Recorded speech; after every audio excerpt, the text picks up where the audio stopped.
नमस्कार। अच्छा, कभी ये सोचा है कि हमारे आसपास की जो चीजें हैं वो इतनी मजबूत, इतनी उपयोगी कैसे होती हैं? देखिए, इसका जवाब ना अक्सर छिपा होता है एलोएज के विज्ञान में, यानी मिश्र धातुओं में। ये कोई मामूली मेटल मिक्सचर नहीं है। नहीं, ये तो हमारी आज की दुनिया की नींव है। तो चलिए आज इनकी दिलचस्प दुनिया में गोता लगाते हैं। देखिए, किसी चीज को समझने का एक बहुत ही मजेदार तरीका होता है ये जानना कि वो क्या नहीं है ना? तो एलॉयज को समझने के लिए हम भी शुरुआत एक पहेली से करते हैं। सवाल ये है कि इनमें से कौन एक एलॉय नहीं है? पीतल, कांस्य, सोल्डर या पारा? जरा सोचिए। इन चार ऑप्शंस में से एक है जो बाकियों से बिल्कुल अलग है। कोई अंदाजा? चलिए देखते हैं इसका जवाब क्या है। तो अगर इसका जवाब पारा सोचा गया था तो बिल्कुल सही। अब सवाल उठता है कि पारा ही क्यों? ऐसा क्या है उसमें जो उसे इतना अनोखा बनाता है? जी हाँ, सही जवाब है पारा। क्यों? क्योंकि पीतल, कांस्य और सोल्डर ये तीनों तो अलॉयज हैं, लेकिन पारा वो एक शुद्ध धातु है, एक प्योर मेटल। पारे के बारे में सबसे कमाल की बात यह है कि ये एक एलिमेंट है, कोई मिक्सचर नहीं। और ये अकेला ऐसा मेटल है जो रूम टेम्परेचर पर लिक्विड होता है। सोचिए, बाकी सारी धातुएं ठोस होती हैं, पर ये तरल है। और इसी अनोखे लिक्विड गुण की वजह से इसका सबसे आम इस्तेमाल हम सब ने देखा है, थर्मोमीटर में, है ना? जैसे ही तापमान बदलता है, ये फैलता या सिकुड़ता है और बस हमें एकदम सटीक रीडिंग मिल जाती है। तो अब ये तो साफ हो गया कि पारा अलॉय क्यों नहीं है। तो फिर सवाल ये उठता है कि आखिर ये मिश्र धातु या अलॉय होता क्या है? देखिए, सीधे साधे शब्दों में कहें तो अलॉय एक ऐसा पदार्थ है जो दो या दो से ज्यादा एलिमेंट्स को पिघलाकर बनाया जाता है। शर्त बस ये है कि उनमें से कम एक मेटल होना चाहिए। मतलब एक मेन मेटल लेकर उसकी प्रॉपर्टीज को बदलने के लिए उसमें कुछ और मिला दिया जाता है। इसे समझ लीजिए जैसे धातुओं के साथ कुकिंग कर रहे हो।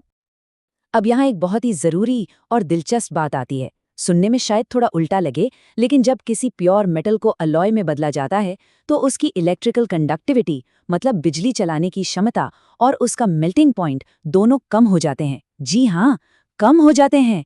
और ये एक बहुत बहुत ही जरूरी प्रॉपर्टी है। इसे ऐसे समझते हैं, प्योर कॉपर यानी शुद्ध तांबा बिजली के तारों के लिए एकदम बेस्ट है।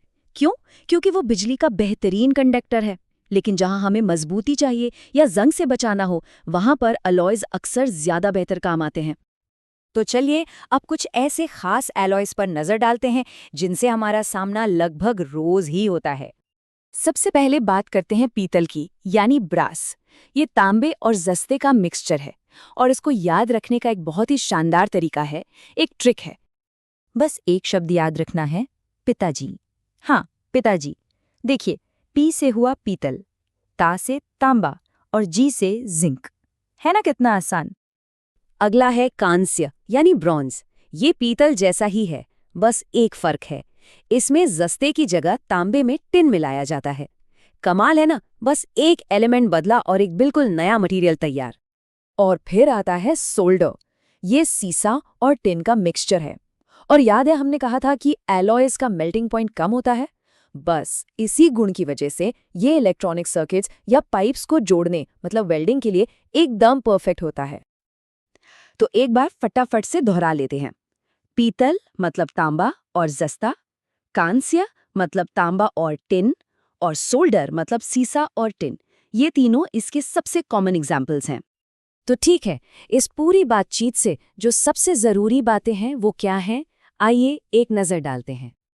देखिए, अगर सिर्फ 3 मेन पॉइंट्स याद रखने हो तो वो ये हैं। पहला, एलॉयज धातुओं का मिश्रण होते हैं।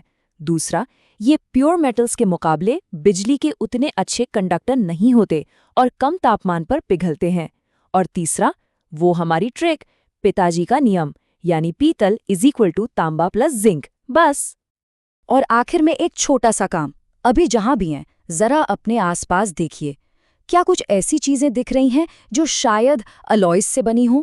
दरवाजे का हैंडल, सिक्के, घर में रखे बर्तन, इलेक्ट्रॉनिक गैजेट्स। सच तो यह है कि मिश्र धातुएं हर जगह हैं और हमें पता भी नहीं चलता, पर ये चुपचाप हमारी मॉडर्न दुनिया को चला रही हैं, उसे आकार दे रही हैं।